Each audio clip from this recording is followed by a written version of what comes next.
लगी राधिका, रोके ऊधो से कहने लगी राधिका, आप आए आए आप आए कन्हैया को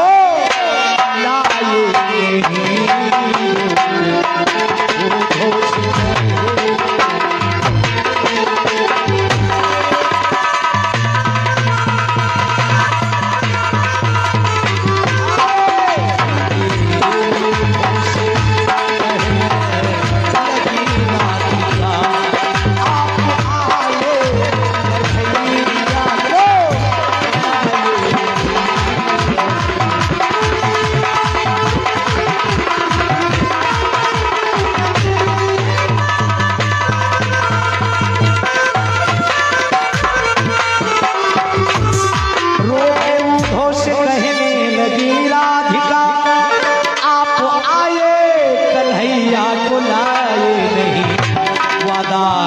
करके गए प्राण हरि के गए वादा,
भेंट उनसे करा दो,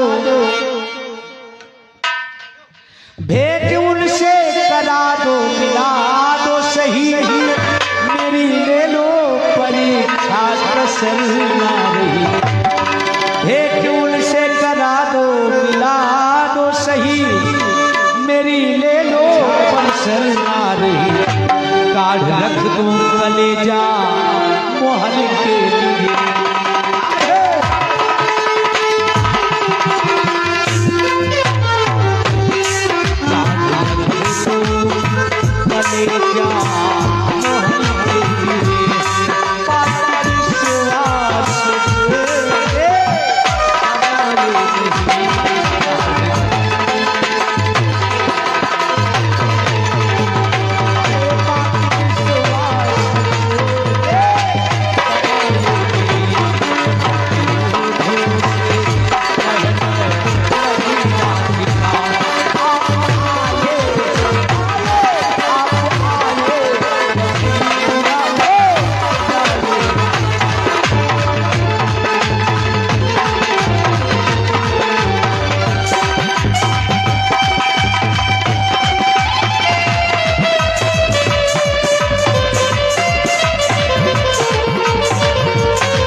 सब पे नजरे आयत तो करते रहे, वैसे नारी हजारों परखते रहे, सब पे नजरे आयत तो करते रहे। आंख तलवे के नीचे बिछा दे तुम्हारा,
हस्ती है ये, पर मेरे सांवले जी की मस्ती है ये। रोकने को बड़ी को हस्ती है ये, पर मेरे सांवले जी की मस्ती है। पल के काले जिगर उनके माले बस्ती।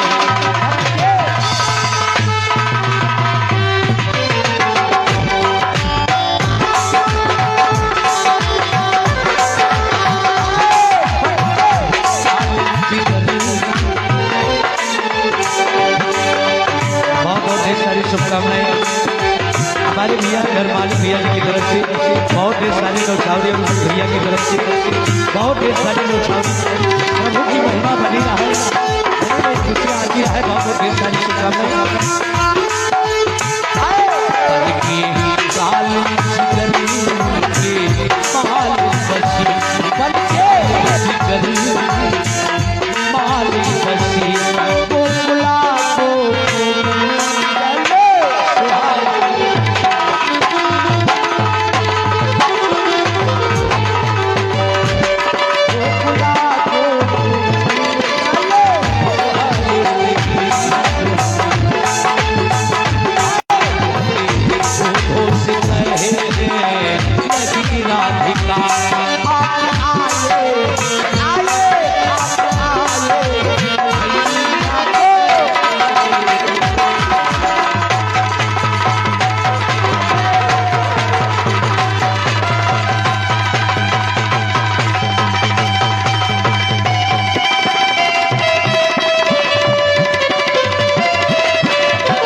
बना दीजिए या सवर को से हमको मिला दीजिए। प्रेम का पथनी बना दीजिए या सवर से हमको मिला दीजिए। दास जगदम्बा की है यही बंदना।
राधिका जी ने कहा